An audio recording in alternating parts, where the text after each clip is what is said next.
പ്രിയമുള്ളവരെ, ഞാൻ എൻ്റെ ഈ 53-ാമത്തെ വയസ്സിൽ ഒരു യൂട്യൂബ് ചാനലൊക്കെ ഉണ്ടായി. നിങ്ങളോടൊക്കെ ഇങ്ങനെ ഓരോന്നൊക്കെ പറഞ്ഞുകൊണ്ട് വരാൻ അതിനുള്ളൊരു അടിസ്ഥാനം എന്തെന്ന് വെച്ച് കഴിഞ്ഞാൽ, പൊതുവെ സ്ത്രീകൾക്ക് കുറച്ച് നല്ല സന്ദേശങ്ങൾ കൊടുക്കുക എന്നുള്ളത് വെച്ചിട്ടാണ്.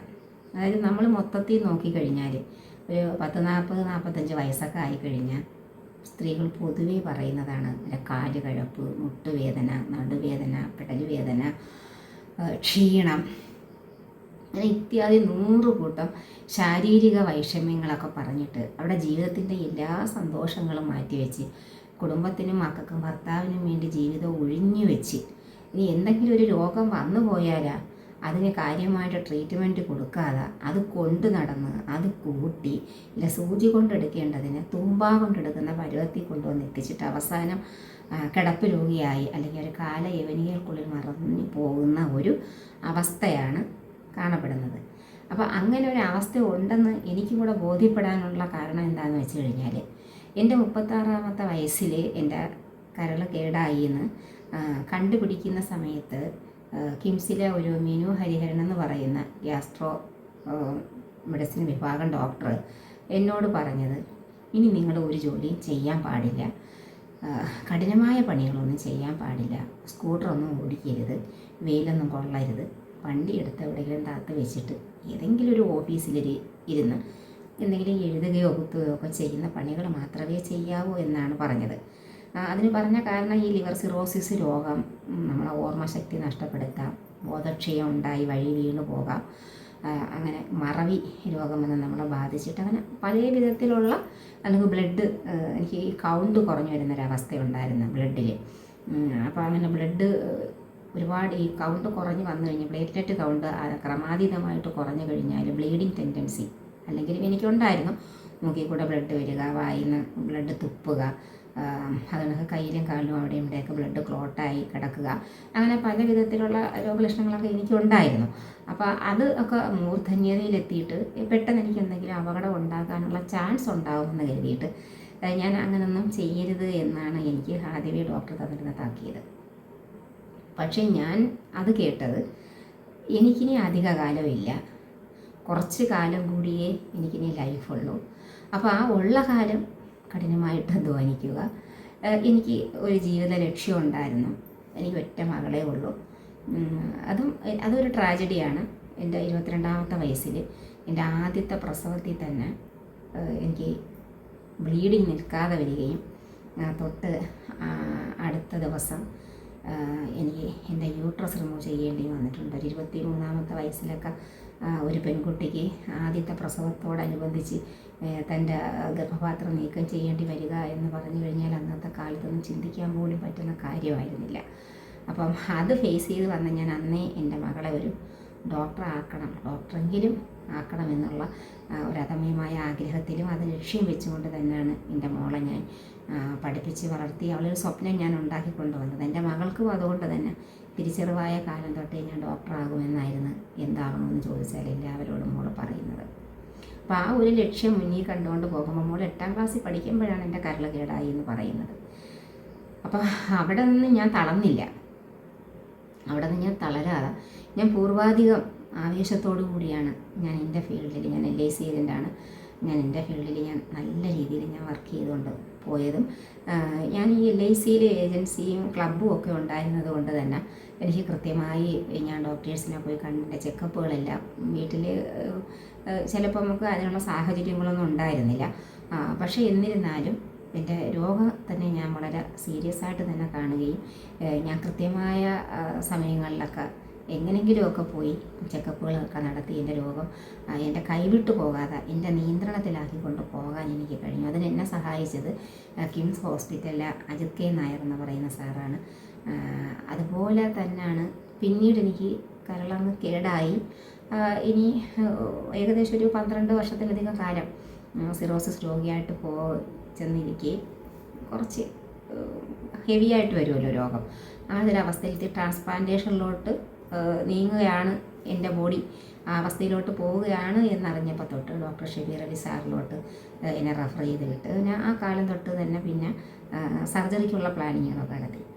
പിന്നീട് ഈ ട്രാൻസ്പ്ലാന്റേഷൻ എന്ന് പറഞ്ഞതാണ് 47ാമത്തെ വയസ്സിൽ കരൾ കേടായ ഒരു സ്ത്രീയെ രക്ഷിക്കാൻ ആരും വരില്ല എന്നാണ് അന്നത്തെ ഈ വലിയ ചാരിറ്റിയൊക്കെ ചെയ്യുന്ന പല ആൾക്കാരെ സമീപിച്ചപ്പം പറഞ്ഞത്.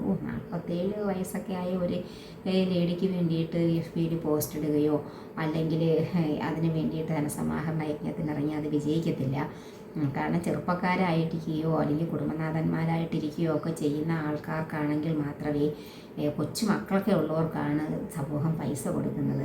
അല്ലാതെ ഈ 47ാമത്തെ വയസ്സുള്ള ഒരാൾക്ക് ആരും കാശ് കൊടുത്ത് രക്ഷിക്കാൻ ഇറങ്ങില്ല എന്നുള്ള ഒരു നെഗറ്റീവാണ് എനിക്ക് ആദ്യമേ കിട്ടിയത്. അപ്പം ഞാൻ സമൂഹത്തിനോട് ചോദിക്കുന്നൊരു കാര്യമുണ്ട്. ഒരാൾക്ക് 47ാമത്തെ വയസ്സിലൊരു രോഗം വന്ന് മരിച്ചു പോകുമെന്ന് കണ്ട് അയാളെ രക്ഷിച്ചുകൂടെ? അയാൾ ഇനി എന്ത് ചെയ്യാനാണ്? അപ്പോൾ എൻ്റെ അടുക്ക് ചില ആൾക്കാർ ചോദിച്ചതാണ്, ഇനി ഈ നാട്ടിലൊക്കെ തെണ്ടി കാശൊക്കെ ശേഖരിച്ചിട്ട് ഈ കള്ളൊക്കെ മാറ്റി വെച്ചിട്ട് വന്നിട്ട് ഇനി എന്ത് ചെയ്യാനാണ്? നിങ്ങളൊക്കെ മരിച്ചുകൂടെ എന്ന് ചോദിക്കുന്നതിന് സമമാണ് അല്ലോ നമുക്കൊരാളെ മുഖത്ത് നോക്കിയിട്ട് നിങ്ങളിനി ഇത് ട്രീറ്റ്മെൻറ്റ് ചെയ്ത് മാറ്റിയിട്ട് ഇനി എന്ത് ചെയ്യാനാ എന്ന് ചോദിച്ചത്. സത്യത്തിൽ ദൈവം എനിക്ക് തന്നൊരു അനുഗ്രഹമാണ്. ഈ 47ാമത്തെ വയസ്സിൽ ഞാൻ ക്രൗഡ് ഫണ്ട് കൊണ്ട് ആണെങ്കിൽ പോലും എനിക്ക് ഈ കരൾ മാറ്റി വെച്ചിട്ട് തിരിച്ച് വന്നിട്ട് ഒരു നോർമലി 52 വയസ്സുള്ള ഒരു സ്ത്രീക്ക് ചെയ്യാൻ പറ്റുന്നതിനേക്കാളും കാര്യങ്ങൾ, അതായത് എനിക്ക് ഏറ്റവും ഇഷ്ടപ്പെട്ടൊരു കാര്യമായിരുന്നു ബാഡ്മിൻ്റൺ കളിക്കുക എന്ന് പറയുന്നത്. അപ്പോൾ ഞാൻ ആദ്യം ചെയ്തതെന്ന് പറയുന്നത്, എൻ്റെ ഈ ബാഡ്മിൻ്റൺ പ്രാക്ടീസ് ചെയ്യാൻ വേണ്ടിയിട്ട് എൻ്റെ ഒരു സുഹൃത്ത് രാഹുൽ എന്ന് പറയുന്ന കക്ഷിയോട് പറയുകയും പുള്ളി എന്നെ ഒരു ബാഡ്മിൻ്റൺ കോർട്ടിൽ എനിക്ക് ഫ്രീ ആയിട്ട് പ്രാക്ടീസ് ചെയ്യാനുള്ള സൗകര്യം എനിക്ക് V1 എന്ന് പറയും എൻ്റെ വീട്ടിനടുത്ത് ആയിരവല്ലി ക്ഷേത്രത്തിൻ്റെ അടുത്ത് അവിടെ പോയി ഫ്രീ ആയിട്ട് ബാഡ്മിൻ്റൺ പ്രാക്ടീസ് ചെയ്യുന്നതിനുള്ള ഒരു പ്രവേശനം എനിക്ക് നേടിത്തന്നു.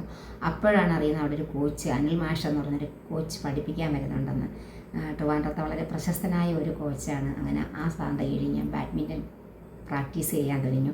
അതെനിക്ക് കൂടുതൽ ആത്മവിശ്വാസം തന്നു. അപ്പോഴാണ് അറിയുന്നത് ഈ ബാഡ്മിൻ്റൺ കോച്ചിൻ്റെ വൈഫ് നൃത്തം പഠിപ്പിക്കുന്ന ടീച്ചറാണ്. അപ്പോൾ എനിക്ക് കുഞ്ഞിലെ തൊട്ടേ നൃത്തം എന്ന് പറയുന്നത് എനിക്കൊരു ഹരമാണ്. അത് എന്നെ അറിയുന്ന എല്ലാ ആൾക്കാർക്കും അറിയാം. അറിഞ്ഞുകൂടെങ്കിൽ പോലും ചുമ്മാ ഒരു പാട്ട് കേട്ടാൽ ഞാൻ തുള്ളും. ആ ഒരു സ്വഭാവം എനിക്കുണ്ട്. പക്ഷേ എനിക്കൊരിക്കലും പഠിക്കാൻ കഴിഞ്ഞിട്ടില്ല.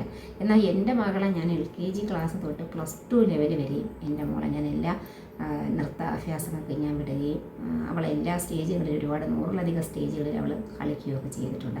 അത് കണ്ട് ഞാൻ ദൂരെ നിന്ന് ഞാൻ കളിക്കുന്നതായിട്ട് ഞാൻ കണ്ട് ആത്മനിർവൃതി അടഞ്ഞിട്ടുള്ള ഒരാളാണ് ഞാൻ.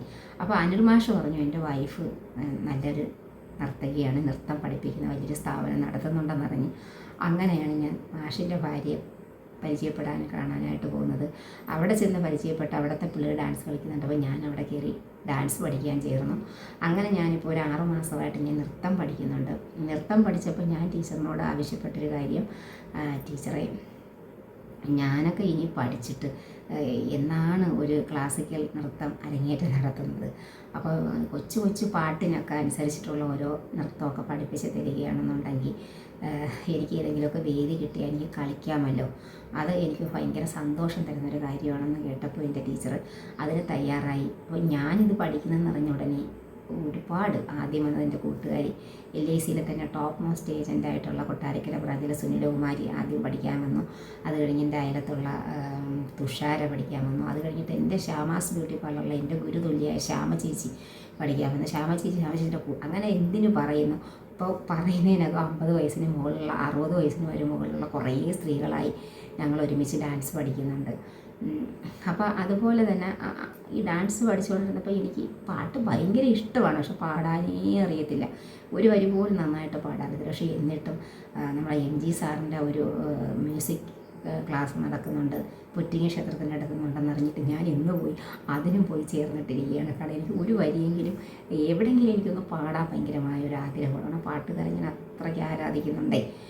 ഞാൻ പറഞ്ഞു വന്ന എന്തെന്ന് വെച്ചാൽ, അതുപോലെ തന്നെ ഞാൻ ഇപ്പോഴും ഈ കരൾ മാറ്റി വെച്ചിട്ട് 5ാമത്തെ വർഷമായ ഇപ്പം ഞാൻ തിരിച്ച് വന്നിട്ടാണ് എൻ്റെ ലൈഫിൽ ഞാൻ ഇപ്പോൾ LIC ഏജൻസി എടുത്തിട്ട് ഇപ്പോൾ 25 കൊല്ലം കഴിഞ്ഞ് 26ാമത്തെ വർഷമാണ്.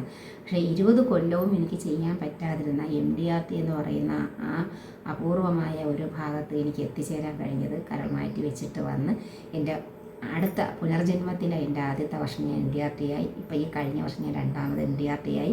ഇപ്പം ഞാൻ ഗാലക്സി ക്ലബിലേക്ക് വേണ്ടിയിട്ടുള്ള ബിസിനസ്സുകളൊക്കെ ഞാൻ ചെയ്തൊരു വിധം പൂർത്തിയാക്കി വെച്ചിരുന്നു. കിട്ടുമോ ഇല്ലയോ എന്നുള്ളത് ഇപ്പോൾ അറിയാൻ പറ്റില്ല. അപ്പോൾ നമുക്ക് 52 വയസ്സും 53 വയസ്സൊന്നും ഒരു വയസ്സല്ല. അതുകൊണ്ടൊക്കെ ട്രാൻസ്പ്ലാന്റേഷൻ കരൾ മാറ്റി വെച്ചിട്ട് തിരിച്ച് വന്നു എന്നുള്ളതൊന്നും ഒരു പ്രശ്നമല്ല എന്ന് കണ്ടുകൊണ്ട് ഞാൻ ഏകദേശം ഇപ്പോഴും 12 മണിക്കൂറോളം ഞാൻ ജോലി ചെയ്യുന്ന ആളാണ്. ഈ പറഞ്ഞ എൻ്റെ ബാഡ്മിൻ്റൺ എന്ന് പറയുന്ന പാഷനും എൻ്റെ ഡാൻസും അതിനൊപ്പം തന്നെ എനിക്ക് ഏതെല്ലാം പ്രവർത്തന മേഖലകളിൽ കടന്ന് പ്രവർത്തിക്കാൻ പറ്റുമോ അവിടെയൊക്കെ ഞാൻ എത്തിപ്പെടുകയും എന്നാൽ കഴിയുന്ന രീതിയിലുള്ള കാര്യങ്ങൾ ഞാൻ അവിടെയൊക്കെ ചെയ്യുകയും ചെയ്യുന്നുണ്ട്. അതൊക്കെ എനിക്ക് സാധ്യമാകുന്നത് എന്താണെന്ന് വെച്ച് കഴിഞ്ഞാൽ നമ്മുടെ മനസ്സാണ്.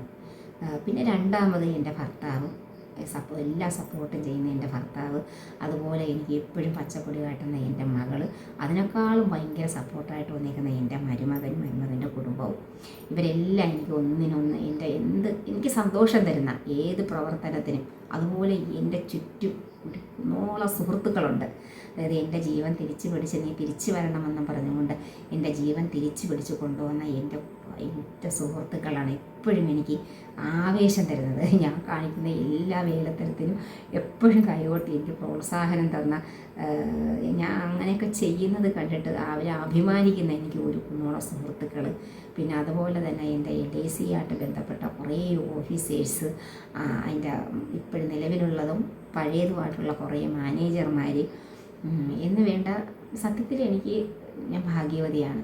സമൂഹം മൊത്തം എനിക്ക് തരുന്ന ഈ സ്നേഹവും എനിക്ക് തരുന്ന ഈ അംഗീകാരവും ഒക്കെ എനിക്ക് തിരിച്ച് അവർക്ക് കൊടുത്ത് തീർക്കാൻ പറ്റുമോ എന്നുള്ളത് ഓർത്തിട്ടുള്ളൊരു സങ്കടം മാത്രമാണ് എനിക്കുള്ളത്. എങ്കിലും എനിക്ക് മരിക്കുന്നിടം വരെ എനിക്ക് എന്തൊക്കെ ചെയ്തു കൊടുക്കാൻ പറ്റുമോ അതൊക്കെ എനിക്ക് ചെയ്തു കൊടുത്തുകൊണ്ട് എൻ്റെ ഈ ഒരു ജന്മസാഫല്യം എന്ന് പറയാൻ പറ്റുമോ എനിക്ക് പൂർത്തീകരിക്കണമെന്നാണ് എൻ്റെ ആഗ്രഹം.